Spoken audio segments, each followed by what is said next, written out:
Okay. Sir उस आ, slide वो तीनों लाइसेंस। इस सेमेस्टर का सिलेबस बेटा जी पिछले सेमेस्टर से शुरू होता है। मैंने आपको तब भी कहा था कि जब आप नेक्स्ट सेमेस्टर में जाएंगे तो वो जो हमने पढ़ा है पिछले सेमेस्टर में दोबारा इस सेमेस्टर में रेलेवेंट है। और ये भी बताया था मैंने कि पिछले सेमेस्टर में टैक्स कैलकुलेशन नहीं थी, सिर्फ एक चैप्टर में थी, एग्रीकल्चर इनकम में। और इस बार हर चैप्टर में है। तो टैक्स कैलकुलेशन के रेट वही हैं जो हमने पिछले सेमेस्टर में पढ़े थे, और उसका ये नोट आपके पास पहले से होगा, right. Income tax rate for assessment year 2021।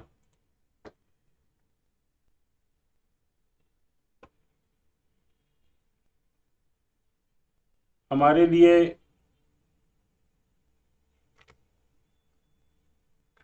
Assessment year वही रहेगा, एक साल पीछे चलते हैं हम। हमारा सर करंट ईयर भी वही है और हाँ, सब कुछ वही है, लेकिन ये जो बजट अब आया है वो नेक्स्ट ईयर से शुरू होगा। उसमें भी टैक्स रेट तो कोई चेंज ही नहीं हुए, सिर्फ एक रेट चेंज हुआ है, लॉन्ग टर्म कैपिटल गेन 20% से 15%। 20 से 15 हो गए। हाँ, वो भी अभी बिल पास नहीं हुआ, अप्रैल में पास होगा। अभी तो प्रपोज्ड है वो, जब बिल पास होगा उसमें भी इधर उधर बहुत कुछ करते हैं फिर ये लोग, तो शायद हो सकता है उसमें कोई और चेंज हो जाए, और चांसेस कम है क्योंकि खास तौर पर ये जो सरकार है हमारी इस समय, जो पिछले 7 साल से है,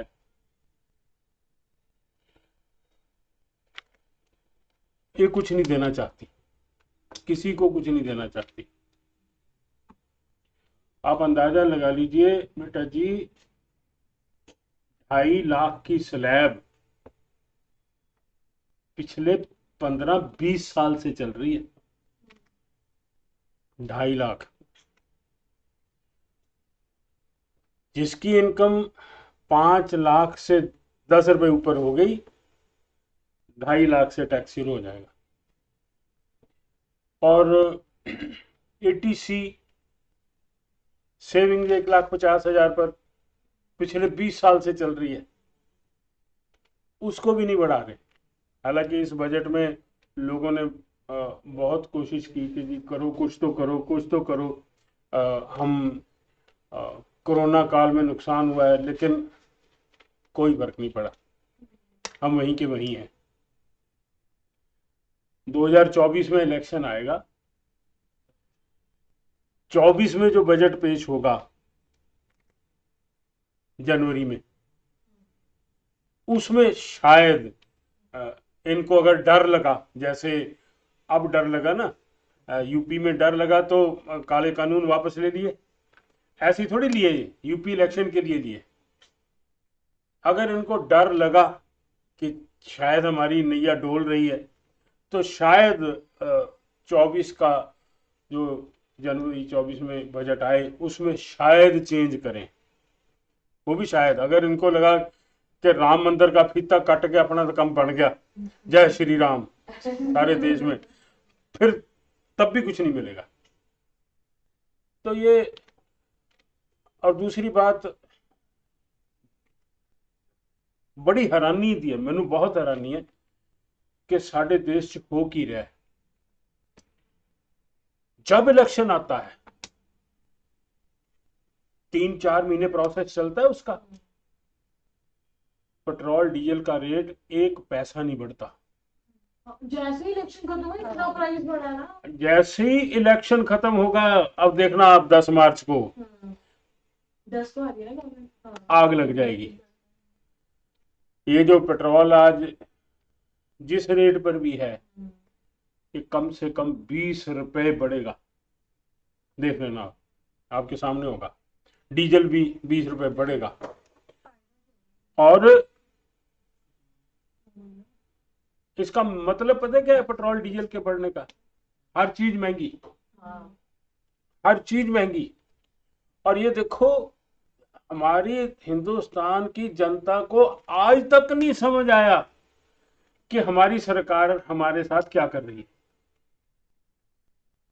समझ ही नहीं आया, अभी भी नहीं समझ आया। इलेक्शंस भी तो यही है ना, मेन पॉइंट उनका काम ही ब्रेन वॉश करना है, तो कर दिया। हाँ, नहीं, ये देखो, एक बार, 2 बार, 3 बार, 4 बार। सर कभी ये भी होता है कि जैसे for most of the time period जिनका इतना टेन्योर है, जैसे 5 साल का है, तो बीच में कहीं नहीं दिखेंगे ये। जो जब इलेक्शन हो रहे होते हैं, मतलब आने वाले होते हैं ना, एंड में तो इतना कोई बड़ा काम कर देंगे कि हाँ भी फिर सारे वो उसमें इन्वॉल्व हो जाते हैं। नहीं, वो एक्चुअली उसका रीजन क्या है कि हमारी जो जनता है 80% इलिटरेट है। इलिटरेट है। उनको कुछ नहीं याद रहता, कुछ ना उनको कुछ पता होता है, उसी का फायदा उठाया जाता है। अभी जैसे फार्म लॉज ऑफिस लेकिन ले लेके हैरानी की रेशनिंग बात की यह है। है, उन जो अनपढ़ लोग हैं, जिनको बात समझ नहीं आती, या वो बिल्कुल ही डम्ब हैं, बात समझ आती है। तो चंडीगढ़ तो पढ़े लिखे लोगों का शहर है। वही ना सर, अच्छा मतलब आप आ रही थी और ये कर दिया। चंडीगढ़ तो पढ़े लिखे का शहर है। यहाँ क्या हो रहा है? यहाँ क्या हो रहा है? मेरे को पता नहीं लगा आपसे वो बीजेपी कपूर। अच्छा, फिर वो और इनका देखो, धक्केबाजी देखो। सीटें कम होंगी, सरकार बना के बैठ जाएंगे। हाँ, उसकी 14 थी, उसकी 12। ठीक है ना? गोवा में क्या किया इन्होंने? अब भी देख लेना, अब भी पता नहीं क्या होगा। अब लोग पता क्या कह रहे हैं पंजाब में, कि इनकी 10 सीटें भी आ गई ना 117 में से, सरकार बीजेपी की बनेगी। कर लो बात। यानी कि हम लोग इतने बेवकूफ और गधे बन चुके हैं कि हमें कुछ कुछ नहीं समझ आता। तो इसी तरह से ये टैक्स का चक्कर है। हर टैक्स में हम बेवकूफ बना रहे हैं 20 साल से, और जनता मजे से ऐश कर रही है। कर दो कर दो कर दो, जैसे भीख मांगनी होती है, हैं?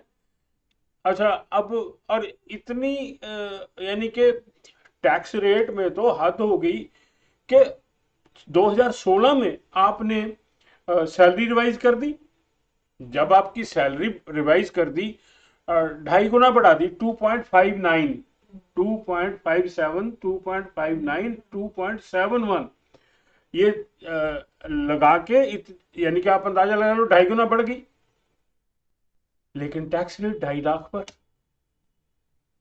लॉजिकली क्या बनता है कि टैक्स रेट भी उसी स्पीड से बढ़ाया जाए, टैक्स एग्जम्पशन भी तो बढ़ाई जाए ना। लेकिन नहीं।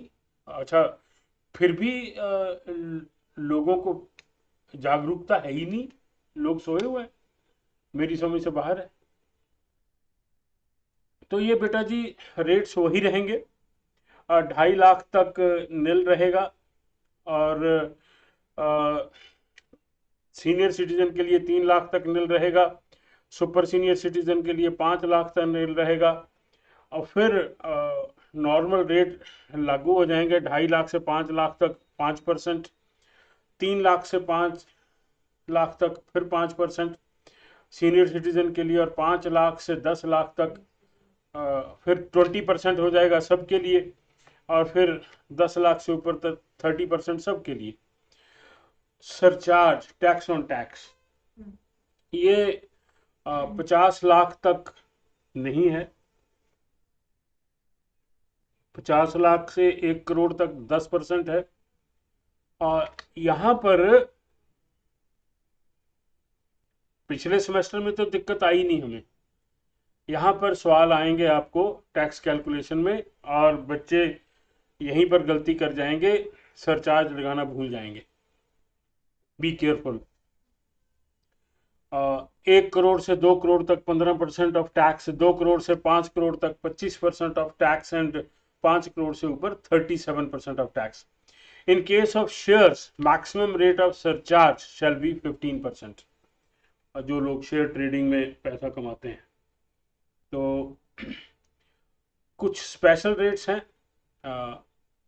Short term capital gain on shares, 15% with basic exemption limit. Long term capital gain on shares 10%, exceeding rupees 1 lakh. 1 lakh तक शेयर्स पर लॉन्ग टर्म कैपिटल गेन नहीं है, यूं ही 1 लाख क्रॉस करेगा 10% विद बेसिक एग्जम्पशन लिमिट है. Long term capital gain on capital assets 20% with basic exemption limit. All casual incomes 30% without any basic exemption limit. जिसमें other sources में हमने lottery वगैरह पढ़ा था. Health and education cess 4% of total tax रहेगा. फिर rebate under section 87A, यही वो रिबेट है जो जिसको कहते हैं जी 5 लाख हो गई लिमिट. हुई नहीं है, ये रिबेट है. अगर आपकी इनकम 2.5 लाख से ऊपर है लेकिन 5 लाख से 5 लाख तक है तो आपको ये रिबेट मिल जाती है, टैक्स नहीं देना पड़ता. The moment your income crosses 5 lakhs, tax rate 2.5 lakh से शुरू हो जाएगा. जो ये सरचार्ज है यहाँ पे, ये प्रोप्राइटरशिप फर्म्स के लिए भी यही सरचार्ज होता है? ऊपर बेटा जी हेडिंग देखिए आप. हेडिंग क्या है? Income tax rates for individuals, HUF, AOP and artificial persons. और ये इंडिविजुअल्स, HUF, AOP, BOI हमारे सिलेबस में सबसे इंपॉर्टेंट चैप्टर्स हैं इस सेमेस्टर में. हाँ, सारे अलग अलग चैप्टर हैं. अब मेरे ख्याल आपका जो फर्स्ट यूनिट है इंडिविजुअल, उसमें है assessment of individuals. First unit में 2 न्यूमेरिकल, एक है सेट ऑफ कैरी फॉरवर्ड का और दूसरा है इंडिविजुअल का. फर्स्ट यूनिट में. सेकंड यूनिट में 3 चैप्टर हैं. AOP है, HUF है, पार्टनरशिप फर्म है. तो जो पार्टनरशिप फर्म है उसका न्यूमेरिकल 100% आएगा, 100%. AOP और HUF में से एक आएगा. और ज्यादातर कॉलेजेस में लोग AOP कराते ही नहीं, लेकिन उसके बिना you can be in trouble, क्योंकि AOP का उसकी टांग हर चैप्टर में फंसी हुई है, हर चैप्टर में. You have to be very careful. तो और वो कुछ ज्यादा मुश्किल चैप्टर भी नहीं है. उसका रीजन सिर्फ एक ही है कि जब आप उसको किताब से पढ़ते हो कुछ नहीं समझ आता, कुछ नहीं समझ आता ये क्या लिखा हुआ है, ये क्या कर रहे हैं. उसका रीजन ये है कि वो सारा का सारा सिस्टम एज इट इज जो लॉ में लिखा हुआ है वो किताब में छाप दिया उठा के. हाँ, न्यूमेरिकल किए हुए हैं, कहीं कहीं तो वो भी गलत किए हुए हैं. अब ठीक हो जाए तो मैं कह नहीं सकता, अभी तक किताब मेरे पास भी नहीं पहुंची है. नेक्स्ट वीक आएगी. नेक्स्ट वीक आएगी, राइट. वैसे आज कुछ कह रहे थे 2 दिन में चांसेस हैं आने के. हाँ, नेक्स्ट वीक अभी आई नहीं है, आ जाएगी. तब तक हम खैर अपना काम चला देंगे. सर इसके नोट्स भी दोबारा दे. इसके हाँ. ओके, दोबारा ले आऊंगा बेटे. सर वैसे प्रोप्राइटरशिप में मेरे हिसाब से ऐसे नहीं होता, जो सरचार्ज होता है जो मेरे ख्याल से 15% आता है 1 करोड़ के बाद, उसके बाद मतलब वो इंक्रीज होना बंद हो जाता है, मतलब 50% ही रहता है जितना भी वो. हाँ शायद है. पार्टनरशिप पार्टनरशिप का जब चैप्टर करेंगे तो उसमें मेरे ख्याल उसमें टैक्स रेट भी सीधा 30% है. पार्टनरशिप तो सर अलग हो गया ना, जो हाँ. प्रोप्राइटरशिप फर्म होती है वो इंडिविजुअल टैक्स नहीं आती है ना, हाँ, वो इंडिविजुअल में आती है. तो उसमें मैं कह रहा हूँ सरचार्ज का शायद रेट डिफरेंट नहीं होता. वो किताब आ जाएगी बेटे, लग जाएगा पता. हमने कौन सा चैप्टर स्टार्ट करेंगे? पिछले सेमेस्टर में तो हमने उस पर ज़्यादा जोर दिया नहीं था, टैक्स. इंडिविजुअल. सर इंडिविजुअल्स करना है ना पहले तो. कौन सा चैप्टर? इंडिविजुअल से शुरू करोगे? नहीं आप बता। मेरे हिसाब से तो बच्चे जो सबसे पहला चैप्टर है आपका क्लबिंग है, फिर clubbing set of carry clubbing forward. Clubbing clubbing से 15 नंबर का थ्योरी का क्वेश्चन आता है, 5 नंबर का न्यूमेरिकल आता है। मेरे ख्याल किताब यहीं से शुरू होती है, क्लबिंग से। सर या तो एक बार फिर बुक आने दो, तो उसी के बाद न्यूमेरिकल स्टार्ट करेंगे सारे लोग, क्योंकि हाँ, फिर वो साइड बाय लेकिन साइड चल जाएगा। तब तक हम उसका थ्योरेटिकल पोर्शन तो Theoretical कर part सकते कर हैं। लेते हैं। तब तक हम उसका थ्योरेटिकल पोर्शन तो कर सकते हैं। डिब्बी बड़ी ब्लैक से पेन वाली पेन का तो बुक की सीक्वेंस को चलेंगे। हाँ, इधर मतलब तब तक फिर जिस दिन बताएगा वो हाँ। थोड़ी देर का ना, कौन सी कौन सी। यहाँ तो नहीं है बच्चे। देखो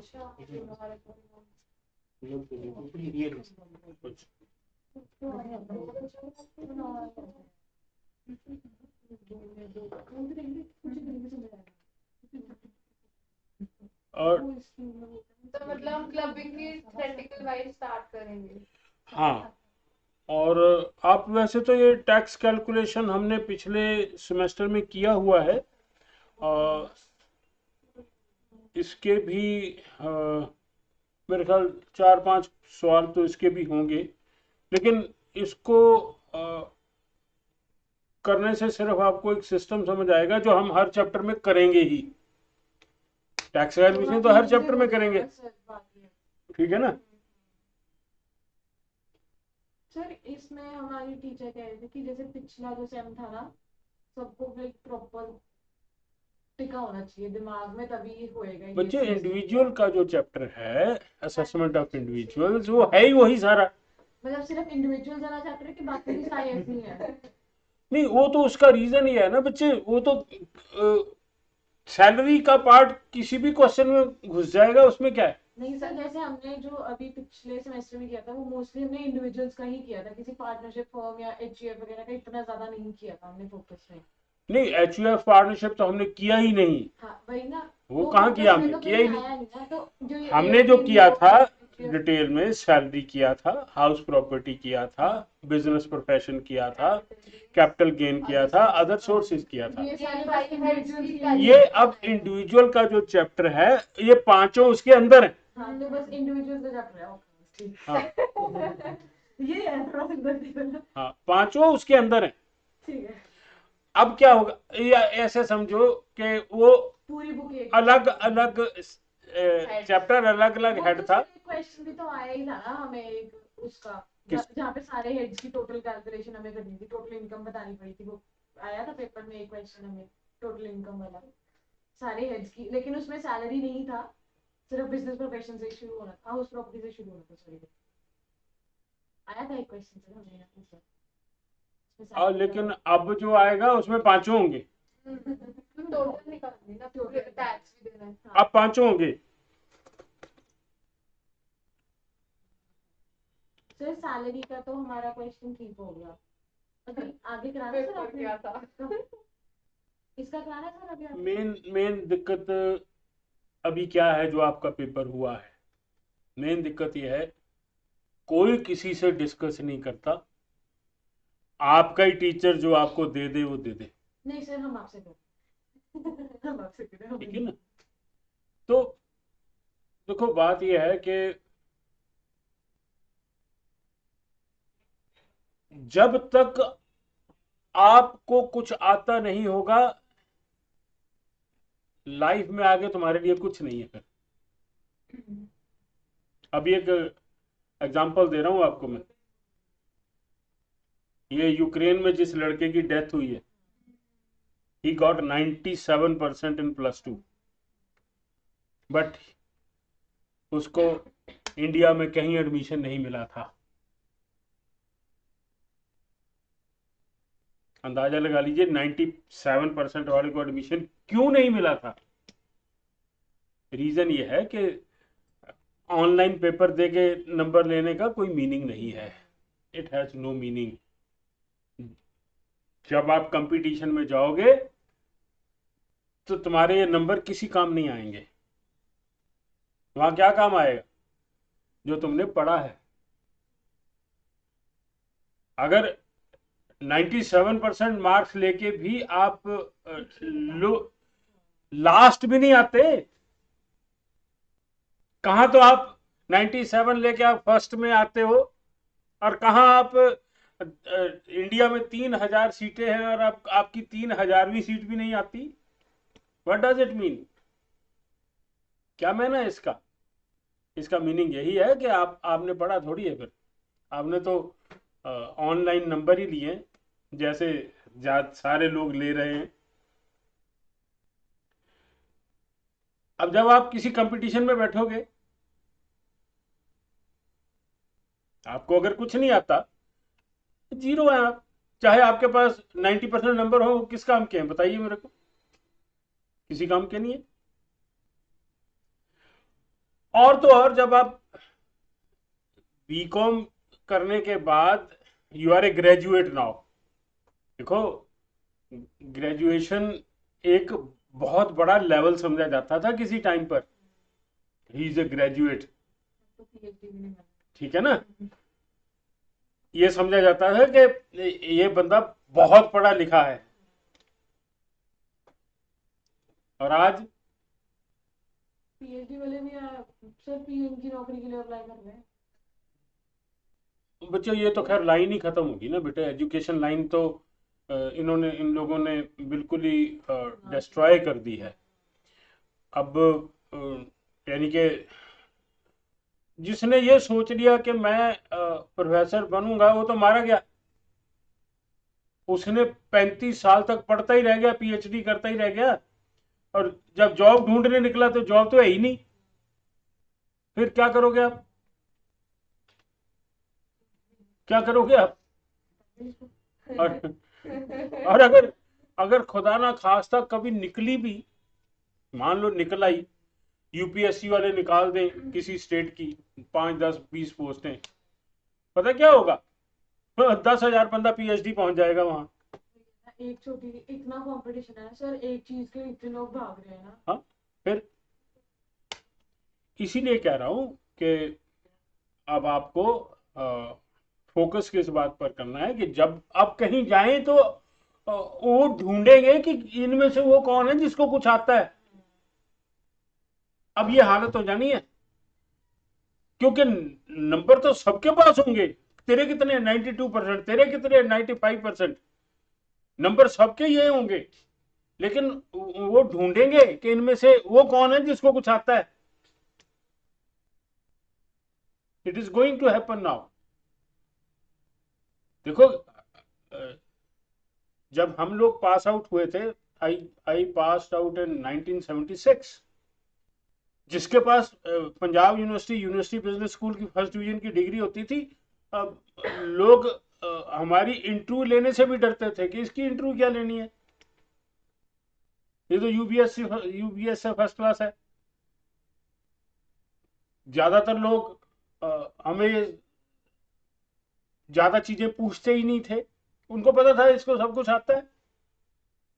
लेकिन अब वो सिचुएशन नहीं है। उसका रीजन ये है कि हम तो मैक्सिमम 30 लोग निकलते थे पंजाब यूनिवर्सिटी से, अब निकलते हैं 30,000 कॉरेस्पॉन्डेंस। हिमाचल से, पंजाब यूनिवर्सिटी से, पंजाबी यूनिवर्सिटी से, गुरु नानक यूनिवर्सिटी से, और दिल्ली च तो उन्होंने तूफान ही चकता। वो जी वो इंदिरा गांधी यूनिवर्सिटी कड्डी है, सारे हिंदुस्तान दी सारियां डिग्रियां वंड रही है इंदिरा गांधी। लेकिन फिर भी आज भी अगर जेन्युइन सिलेक्शन कहीं होगी तो उसी की होगी जिसको कुछ आता है। You have to be very careful.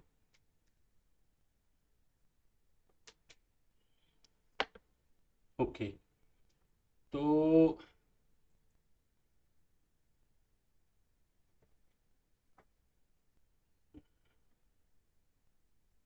Clubbing, sir अगली क्लास में स्टार्ट करेंगे हम्म नहीं?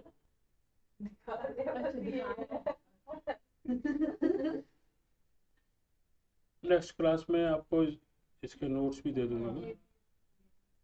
बस एक इंट्रोडक्शन दे रहा हूँ कि क्लबिंग का मतलब क्या है। यहाँ लिखा हुआ है, ध्यान से देखिए, income of other person to be included in the total income of an SSC. Income किसी और की है, हमारे में मेरे मतलब लेकिन उस पर टैक्स मैं दूंगा, मेरी इनकम में जुड़ेगी वो। पढ़े लिखे से यही तो पढ़ना है। क्यों इसकी सिचुएशन में ऐसा क्यों होता है? ऐसा होता इसलिए है कि असल में टैक्स वो इनकम उसकी है नहीं है, हमने उसकी बना दी है। डाइवर्ज करती है। हमने कोशिश की है कि टैक्स कि इस पर मैं टैक्स ना दूं, हमने ये किया है। तो सरकार ने क्या किया, लॉ ही बना दिया कि आप कर लो जो करना है, तो ऐसे क्लब कर हुई देंगे। क्लब हो जाएगी आपकी इनकम में। इसको हम क्लबिंग ऑफ इनकम कहते हैं। और ये 15 नंबर का सवाल आपके पेपर में भी आएगा। Under what circumstances income of other person is included in the total income of the assessee. और यहाँ थोरेटिकली ये 15 नंबर का क्वेश्चन है, न्यूमेरिकली 5 नंबर का सवाल आएगा। यहाँ से किताब भी यहीं से शुरू होगी आपकी। और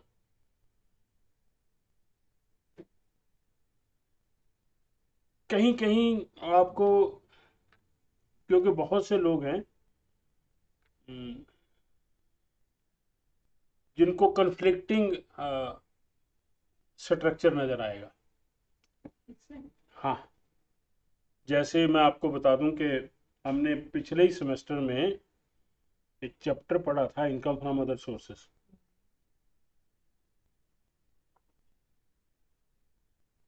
उसका एक पार्ट पढ़ा था, अगर आपको याद हो, गिफ्ट पढ़ा था ना। और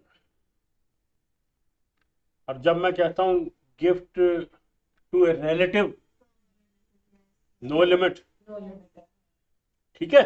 लेकिन वैसे 50,000 की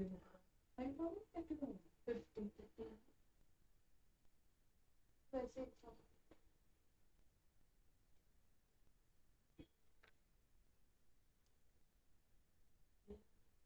ये देखिए, यहाँ कन्फ्लिक्ट नजर आएगा आपको।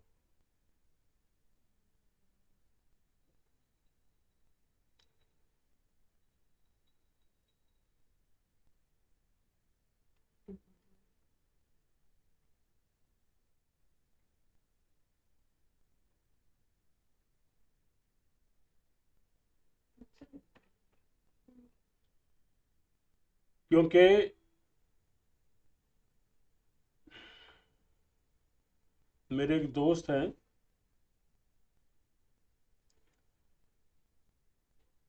लाइक अगर हम गिफ्ट उनकी देते हैं for इनएडिक्वेट consideration so that can be clubbed with the income of the SSC.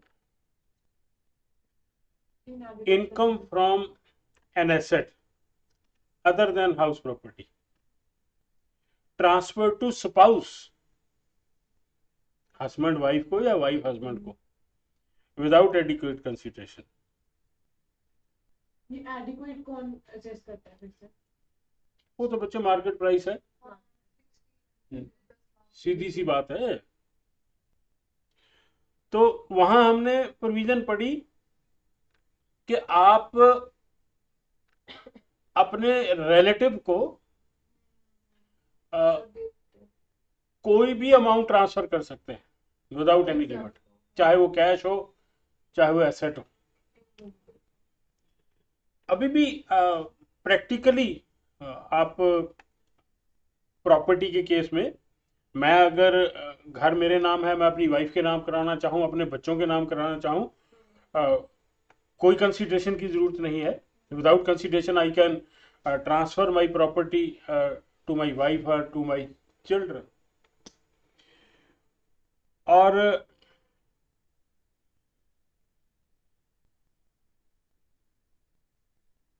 यहां लिखता है उस प्रॉपर्टी से जो इनकम होगी, उस प्रॉपर्टी से जो इनकम होगी वो उसकी नहीं, वो मेरी होगी। लेकिन इसमें दिक्कत कहाँ है कि ये सिर्फ उस पीरियड के लिए, उस साल के उस पीरियड के लिए जिस पीरियड में वो मेरे नाम थी, सिर्फ उतने के लिए। जैसे मान लो मैं 1 जनवरी को ट्रांसफर कर दूं तो दिसंबर तक की इनकम मेरी इनकम है, क्योंकि दिसंबर तक वो प्रॉपर्टी थी ही मेरी। दिसंबर के बाद मान लो मेरी वाइफ के नाम ट्रांसफर हो गई तो दिसंबर के बाद तो उसी की होगी, प्रॉपर्टी भी उसी की होगी, इनकम भी उसी की होगी। और यहां तक के कैश का मामला है, यहां एसेट ही लिखा है लेकिन नीचे मैंने एग्जांपल डिबेंचर्स की दी हुई है, देख लो। तो मैं बता रहा था आपको, मेरा एक दोस्त है, बिजनेस करते हैं वो, रजिस्टर्ड फर्म है उनकी, लेकिन अपनी इनकम टैक्स की रिटर्न वो किसी सीए से करवाते हैं। तो एक दिन मेरे साथ ये गिफ्ट पर बहस होगी। कहते जी मेरा सीए कहता है ऐसे नहीं दे सकते आप। मैंने कहा क्यों नहीं दे सकते? कहता है अगर वो देंगे तो उसका इंटरेस्ट तुम्हारी इनकम में जुड़ जाएगा। मैं कहा कौन कहता है आपको? कहता मेरा सीए कहता है। मैंने फिर उनको कहा कि अपने सीए को ये बताओ जाके कि मैं प्रैक्टिकली तुम्हें करके दिखाता हूं तुम्हें, और फिर मैं देखता हूं कैसे इनकम में जुड़ता है। कहते अच्छा ठीक है। शायद इसी कंप्यूटर में हो, मैंने उसके फादर ने उसको मैंने कहा अपने फादर से गिफ्ट ले लो, गिफ्ट डीड ये बनी हुई है। मैंने कहा अपने फादर से गिफ्ट ले लो, ये रही, पढ़ लो। और ये मेरा 2506 नंबर घर है, इनका 2516 है, मेरी लाइन में ही रहते हैं। और ये गिफ्ट डीड है 37,50,000 की। मैंने कहा ऐसे करिए आप अपने फादर से पैसे ले ही सकते हो। कहना हाँ वो तो बिजनेस से लेंदे ही रहने। मैं कहा लो फिर 37.5 लाख का चेक काट दिया। ये 1 डे ऑफ अक्टूबर 2021 की बात है। मैंने कहा अपने अकाउंट में जमा करा लिया। और मैंने कहा गिफ्ट डीड मैं बना के देता हूँ आपको। और ये गिफ्ट डीड मैंने बना दी इनको, और नीचे मैंने मैंने बनाई है तो अपना नाम, अपना एड्रेस सब कुछ लिखा है। इधर डोनर और डोनी, उसके फादर डोनर है और उसकी डोनी। एक गिफ्ट डीड बना के मैंने वो जो होता है नोटरी से अटेस्ट करा के, मैं ये पकड़ो और अब ले जाओ अपने सीए के पास, मैं देखता हूँ क्या कहता है तुम्हारा सीए। वो कहता जी ये तो गलत कर दिया। कहता ये सीए कह रहा है, कहते नहीं दे सकते आप। और मैंने कहा यार उन्होंने ਇਹਦਾ मतलब इनकम टैक्स तो पढ़े ही नहीं है, फिर वो पता नहीं अकाउंट्स ही पढ़िया कला है। मैंने कहा उसको अदर सोर्सेज का चैप्टर पढ़ा दे गिफ्ट वाला है। उसको फिर मैंने फोटो कॉपी किया, उसको दे दिया। मैंने कहा पढ़ ले, कोई लिमिट नहीं है, बाप अपने बेटे को विदाउट एनी लिमिट दे सकता है। मैंने कहा तुझ तो 37.5 लाख देता है, मेरा दोस्त है ਉਹਦੇ ਭਰਾ ने ਉਹਦੀ ਭੈਣ ਨੂੰ 1.5 करोड़ रुपया देता है, 1.5 करोड़। उसकी गिफ्ट डीड भी मैंने बना के दिया उसको। तो ऐसा नहीं है, नजर आता है कन्फ्लिक्ट लोगों को, लेकिन ये कोई कन्फ्लिक्ट नहीं है इसमें। गिफ्ट के जो रूल्स हैं वो गिफ्ट टैक्स तो है नहीं, अब इनकम टैक्स में है। वो इनकम टैक्स कहता है you can give any gift to your relative. Relative की डेफिनेशन में होने चाहिए आप। अब जब बाप बेटा हस्बैंड वाइफ है तो नियरेस्ट है रिलेटिव में। तो ये कन्फ्लिक्ट कहीं कहीं नजर आएगा। लेकिन जिन लोगों को देखो, जो teachers over a period of time पढ़ा रहे हैं उनको तो पिक्चर क्लियर होती है, ये यहाँ पर ऐसे है, इस वजह से है। लेकिन जिन लोगों ने पढ़ाया नहीं होता वो आके फंस जाते हैं वहां, ये तो गड़बड़ है, ये तो वो चैप्टर ਉਹਦਾ ਸੀਏ ਕਹਿੰਦਾ उनको क्लबिंग ऑफ इनकम का चैप्टर पढ़ाओ, मैनू कहंदा उनको पढ़ाओ, कहंदा मैं कहा मुझे क्या पढ़ाएगा यार तू, क्लबिंग ऑफ इनकम मैं पढ़ाता ही हूँ, मैंने कौन सा वो नहीं पढ़ा। सो ऐसा नहीं है, कन्फ्लिक्ट नजर आते हैं लोगों को लेकिन होते नहीं है वो, आपको ध्यान रखना है इन बातों का। और ये चैप्टर सिंपल सा चैप्टर है, बस हमें जब न्यूमेरिकल आता है उसमें यही तो होता है, उसमें क्या होता है कि और खूबसूरत बात क्या है कि इनकम टैक्स एक्ट एक ऐसा एक्ट है जिसके जो रूल्स हैं वो परफेक्ट हैं, वो कोई ऐसा नहीं है कि इसके दो मीनिंग निकलते हों, ऐसा कुछ नहीं है, कहीं भी नहीं है। हाँ, आपको परफेक्ट नियम मिलेंगे, परफेक्ट लॉ मिलेगा आपको, परफेक्ट कैलकुलेशंस मिलेंगी आपको, कोई दिक्कत नहीं है कहीं भी। हाँ, दिक्कत हमारे समझने में हो सकती है, राइट। तो अब बहुत से ਜਿਹੜਾ सीए भी ਹੁੰਦਾ है वो भी बच्चे डिपेंड करता है किस एरिए च काम कर रहे हैं। जैसे डॉक्टर है, अब दांतों का डॉक्टर अलग होता है, आंखों का अलग होता है। जब हम बच्चे थे ना, स्कूलों में पढ़ते थे, तो डॉक्टर एक ही होते थे सारे, ये कोई अलग अलग डॉक्टर नहीं होते थे, यानी कि फिजिशियन होता था, हाँ की प्रॉब्लम है, कान च दर्द है दवाई ले ले, क्या हो गया उल्टियां लगी हुई हैं ये दवाई ले ले। लेकिन अब ऐसा नहीं है, over a period of time. और मैं हम ये जो हमारा इंस्टीट्यूट पहले 20 सेक्टर में मेन रोड पर था, हमारे पास बड़े कमरे थे, और ये तो छोटा है, बड़े कमरे थे। उस समय स्टूडेंट बहुत ज़्यादा होता था, तो संडे को यहाँ एक क्लास चलती थी, वो सारे हिंदुस्तान से आते थे डेंटिस्ट डॉक्टर्स, बीडीएस इन्होंने कर रखी है, उन्होंने एमडीएस में एडमिशन लेनी होती थी। सारा दिन क्लास चलती थी, सवेरे शुरू हो जाती थी 7 बजे, शाम के 7 बजे तक क्लास चलती थी उनकी, क्योंकि संडे को हमारी क्लासें होती नहीं थी। तो फिर उनके साथ कई बार बात हुई मेरी कि यार ये कहता है सारे डॉक्टर हैं, मैं क्या की करना है, कहते इन्होंने एमडीएस एडमिशन ली कंपटीशन।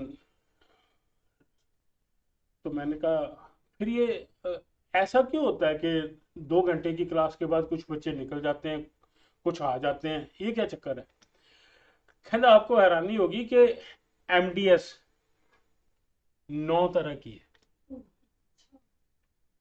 यानी कि दांतों के डॉक्टर भी आगे जाके 9 हिस्सों में बंट जाते हैं, 9 हिस्से, अंदाजा लगा लो आप।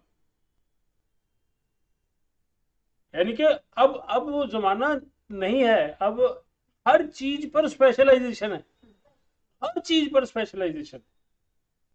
तो इसी तरह से ये जो सीए है ना, ये कोई जिस फील्ड में काम कर रहा है उसी की स्पेशलाइजेशन है उसके पास, दूसरा फील्ड पढ़ा हुआ है उसने, लेकिन हो सकता है उसमें एक्सपर्ट ना हो।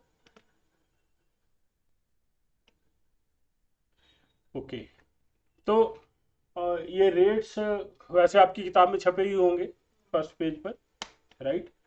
तो हाँ, लेकिन ये है कि कंसोलिडेटेड नहीं होंगे, मैं कंसोलिडेटेड आपको दे दूंगा।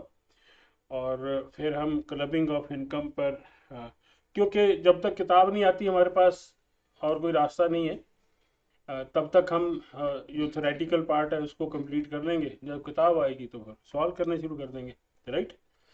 हाँ, पहला यूनिट जो है हमारा, उसमें इंडिविजुअल के चैप्टर में हमें शायद मुझे कुछ नहीं करवाना, सैलरी आपने पढ़ी हुई है, हाउस प्रॉपर्टी आपने पढ़ी हुई है, मुझे कुछ नहीं करवाना। नहीं, उसका रीजन यह है कि वो किताब पिछली पढ़नी पड़ेगी आपको, उसमें नई किताब में वो चैप्टर नहीं होंगे, नए चैप्टर, वो चैप्टर इस किताब में थोड़ी होंगे, वो चैप्टर इस किताब में नहीं होंगे, वो पुरानी बुक तो रखी है, पता नहीं कुछ हमारी मैम कहती है old book and new new book book read them together. हाँ हाँ हाँ, वो तो है ही, वो तो मैंने पहले ही बता दिया था आपको, पिछले सेमेस्टर में ही बता दिया था आपको कि ऐसा ही होने वाला है, राइट। लेकिन मैं ये कह रहा हूँ उसमें फर्क क्या है, फर्क ध्यान से सुन लीजिए। फर्क ये है कि जब हमने हाउस प्रॉपर्टी का चैप्टर किया था तो उसको हमने A to Z किया था। अब क्या होगा, उसका एक छोटा सा पार्ट, एक एग्जांपल दिया करता हूं मैं हमेशा, ये मिक्स वेजिटेबल है जिसमें थोड़ी सी गोभी होगी, थोड़ी सी गाजर होगी, थोड़ी सी बीन होगी, थोड़ी से मशरूम होंगे, थोड़ी सी ये मशरूम अगर सोचते हैं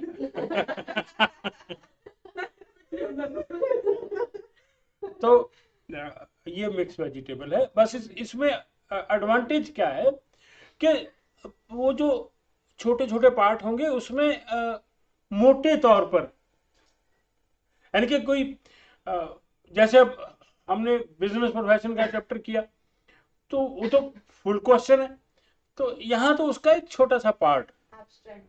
एब्स्ट्रैक्ट बस। तो मेरे हिसाब से अगर आपने पिछला सेमेस्टर ठीक तरह से किया है तो दोबारा पढ़ने की भी जरूरत नहीं है, अगर ठीक तरह से किया। अगर नहीं किया ठीक तरह से अलग बात है।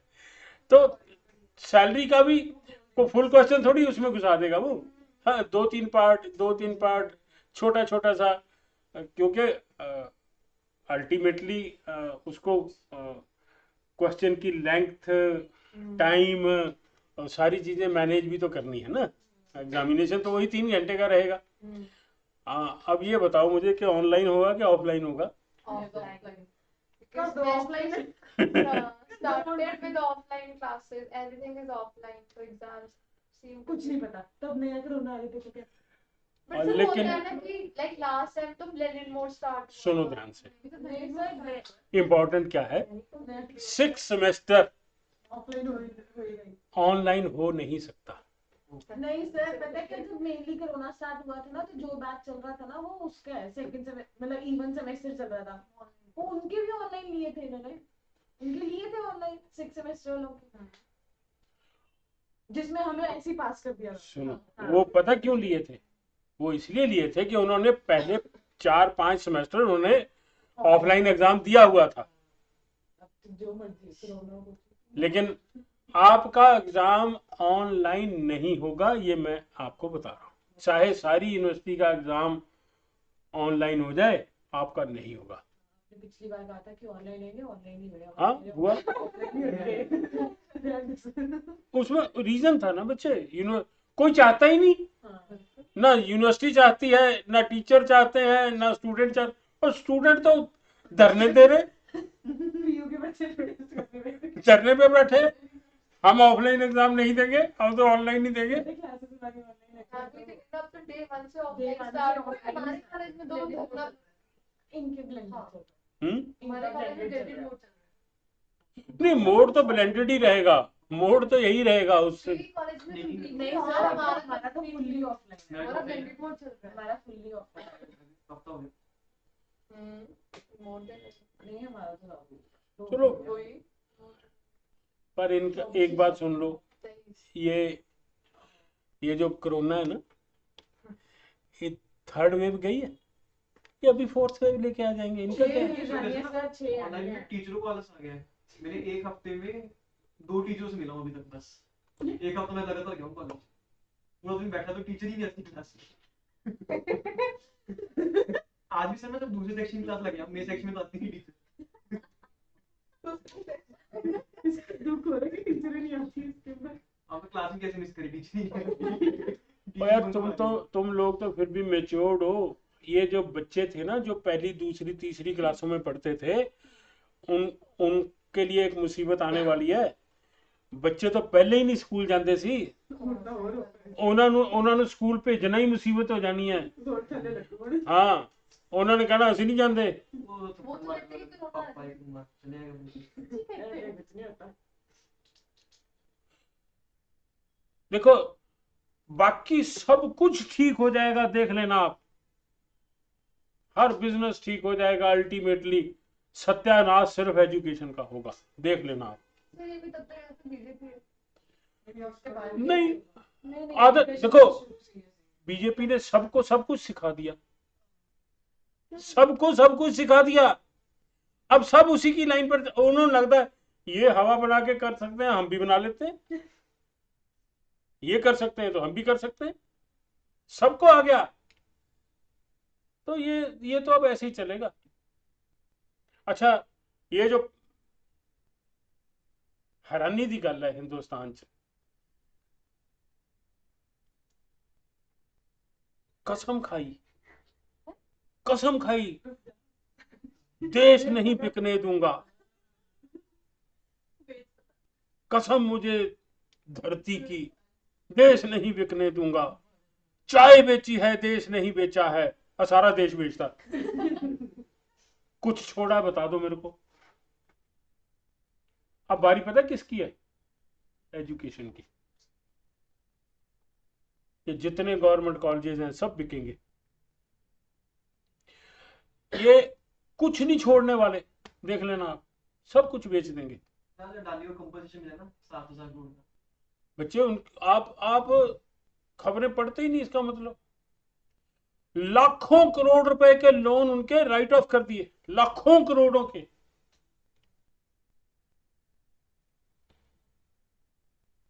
तो इसलिए जो हमारे लिए जो सबसे नुकसान की बात है, क्योंकि हम एजुकेशन में हैं, एजुकेशन का सत्यानाश होगा इस देश में। क्योंकि पढ़ जाओगे नौकरी मांगोगे, वो है नहीं, और उसका इंतजाम ये किया जा रहा है कि नौकरी अपने को रखो ही ना, तो ना कोई साढ़े को मंगे। जब बेटे कोई गवर्नमेंट डिपार्टमेंट रहेगा ही नहीं, आप किससे मांगोगे? मांगोगे किससे? ना रहेगा बांस, ना बजेगी बांसुरी। तो ये बहुत बड़ी प्रॉब्लम आने वाली है इस देश में।